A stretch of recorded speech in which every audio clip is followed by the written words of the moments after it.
सलकोगे छौरी आ कहवन डीजे वाला तोरा सुइया दिलकोगे छौरी आ कहवन डीजे वाला तोरा सुइया दिलकोगे छौरी।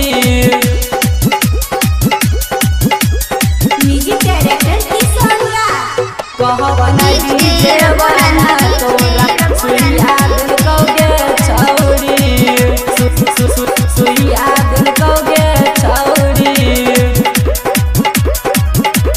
ज्ञान रहल बसवारी में तोरा के बोलल कोगे छौरी तोरा के बोलल कोगे छौरी आ कौन छोरा तोरा हे नंबर दिल कोगे छौरी आ कहवन छोरा तोरा हे नंबर दिल कोगे छौरी आ कहवन छोरा तोरा हे फोन केल कोगे छौरी।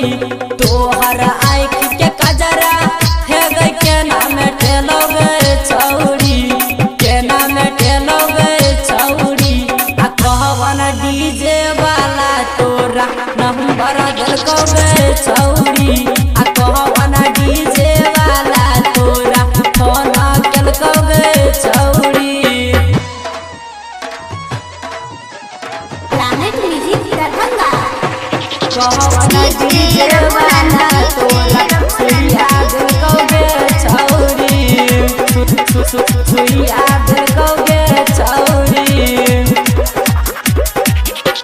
तोहर केस के गजरा हे गई के ना उजर लोगे छौरी के ना उजर लोगे छौरी आ कहवन डीजे वाला तोरा चुमा दिलकोगे छौरी आ कहवन डीजे वाला तोरा चुमा दिलकोगे छौरी।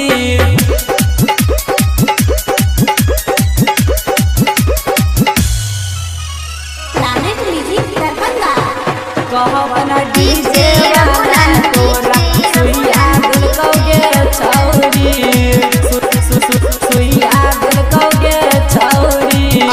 समान से तोरा थे गई सुन की बोलल कोगे छौरी वासुदेवपुर बोलल कोगे छौरी आ राइटर रंजित किशन तोरा कनखी मारल कोगे छौरी आ रहमान जी यादव के गए गाना सुनल कोगे छौरी आ रहमान जी यादव के गए गाना सुनल कोगे छौरी।